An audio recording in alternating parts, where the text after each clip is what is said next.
New normal merupakan kehidupan yang akan dijalankan seperti biasa dengan penerapan protokol kesehatan seakan menjadi babak baru peradaban manusia untuk melanjutkan hidup. Suka tidak suka, selama vaksin virus corona belum ditemukan, kehidupan normal seperti biasanya tidak akan kita rasakan. Ada yang tahu suara siapa? Tapi sebelumnya jangan lupa untuk subscribe dulu ya, agar kita bersama-sama mendukung channel ini agar lebih berkembang lagi.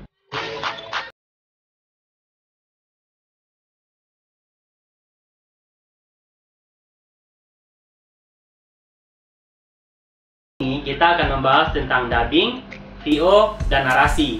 Secara teori, dubbing adalah pengisian suara pada film kartun ataupun film animasi. Sedangkan narasi adalah pengisian suara untuk video suasana ataupun video latar. Sedangkan voice over atau VO adalah pengisian suara untuk suara hati ataupun suara pikiran.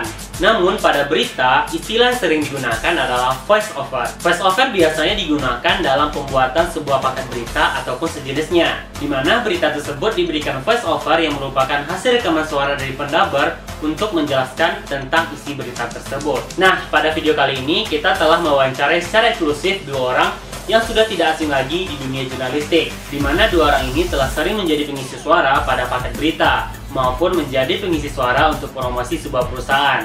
Dua orang ini diantaranya adalah Eko Prima yang merupakan ex-reporternya Metro TV dan sekarang telah menjadi produser di CNBC Indonesia. Yang satu lagi adalah Muhammad Gibran yang merupakan news anchor atau presenter di CNBC Indonesia. Berikut wawancara secara eksklusifnya. Apa sih kegunaan dari voice over itu sendiri? Ya, biasanya kan voice over itu menjelaskan apa yang tidak jelas di dalam video. Jadi kita memberikan informasi tambahan. Nah, voice over inilah gunanya untuk menambahkan di video tersebut. Misalkan sudah ada soundbite pun ternyata masih kurang informasinya. Kemudian karena ini adalah bentuk paket, jelaskanlah di dalam voice over atau dubbingan ini terkait informasi yang belum dijelaskan. Apakah ada karakter suara tersendiri? Contohnya ini suara yang bagus, ini suara untuk bukan berita. Apakah ada seperti itu? Kalau karakter gimana ya? Pasti ada karakter. Masing-masing orang itu punya karakter masing-masing. Ada yang karakternya suaranya berat, berwibawa gitu. Ada juga yang kayak ceriwis gitu. Tapi memang balik lagi tergantung kebutuhannya. Ini dubbingnya untuk paket berita atau yang soft news. Sebenarnya kalau di stasiun televisi itu ya kan setiap orang punya ciri khas mereka masing-masing. Suara mereka itu atau suara tiap orang itu beda-beda ya. Tergantung ya mau diisinya paketnya seperti apa. Karena kan di paket berita itu misalnya kalau kita berbicara khusus berita ya, paket berita itu banyak jenisnya. Ada yang hard news, ada yang misalnya feature news. Lebih bagus menggunakan suara perut atau suara dada nih untuk teknik ini? Suara perut. Kalau suara perut kan ya otomatis napasnya lebih panjang. Jadi proses pengolahan suaranya itu lebih enak gitu. Ketika lu mengatur pace ngomong cepat lambatnya itu lebih enak. Jadi ketika misalnya ada satu kalimat yang lu harus baca tanpa ada titiknya gitu. Maksudnya titiknya agak jauh dari sebuah kalimat itu, katanya banyak, lebih panjang gitu nafas kamu. Kalau pakai suara tenggorokan itu kamu akan lebih cepat haus gitu. Jadi lebih cepat haus karena kamu menggunakan semuanya dari tenggorokan. Tenggorokan kalau kamu maksudnya ketika kamu membutuhkan menelan kayak gitu, menelan liur, terus misalnya kamu kecapean karena tenggorokan yang kamu gunakan. Tapi kalau kamu mengatur semuanya dari suara perut gitu, lebih enak keluarnya. Dan bagaimana tentang logat nih? Kalau seandainya ada anak daerah yang ingin mencoba membawakan narasi atau voice over untuk sebuah berita, di mana beritanya adalah berita untuk umum di Indonesia. Logat mother tongue-nya gitu atau bahasa ibunya itu melekat banget gitu. Misalnya kalau saya dari Makassar gitu, agak melekat bahasa logat Makassarnya. Ya itu gimana? Tiap hari kamu harus melatih minimal kamu itu harus berbahasa Indonesia dengan yang baik dan benar. Latihan membaca. Jadi misalnya kamu ambil satu teks narasi, ya kamu latihan membaca dengan baik dan benar. Orang daerah dengan orang yang biasa tinggal di Jakarta, penekanan suara dan dialek itu sering menjadi kendala. Termasuk saya sendiri, saya berasal dari Sumatera Barat.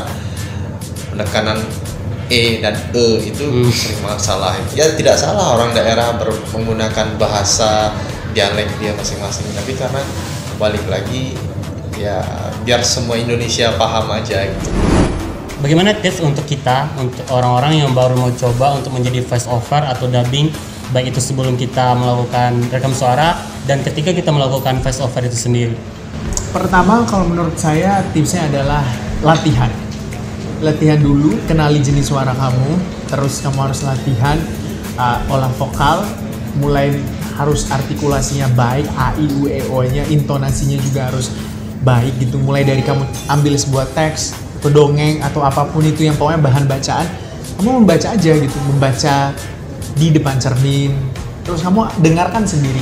Kalau ada kata yang kurang enak kamu lafalkan, itu pasti kamu akan merasa itu kurang enak. Kalau bisa kita cari karakter sendiri, gak usah meniru orang lain. Karena setiap orang kan suaranya beda-beda, terus juga kebutuhannya juga beda-beda. Ya udah, santai saja.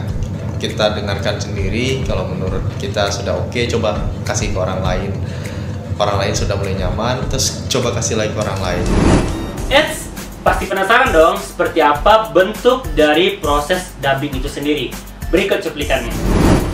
Kementerian Perhubungan menyebut kendaraan bermotor umum berupa mobil penumpang dan juga bus dilakukan pembatasan jumlah penumpang. Memiliki rumah yang layak adalah harapan tempat yang bisa ditempati. Nah, itulah cuplikan dari proses pembuatan dubbing untuk voice over. Untuk hasilnya akan disertakan pada akhir video. Dan sekianlah wawancara secara eksklusif kita pada video kali ini. Sampai jumpa di video berikutnya. See you and goodbye. Kementerian Perhubungan menyebut kendaraan bermotor umum berupa mobil penumpang dan juga bus dilakukan pembatasan jumlah penumpang dari jumlah kapasitas tempat duduk dan juga penerapan jarak jaga fisik.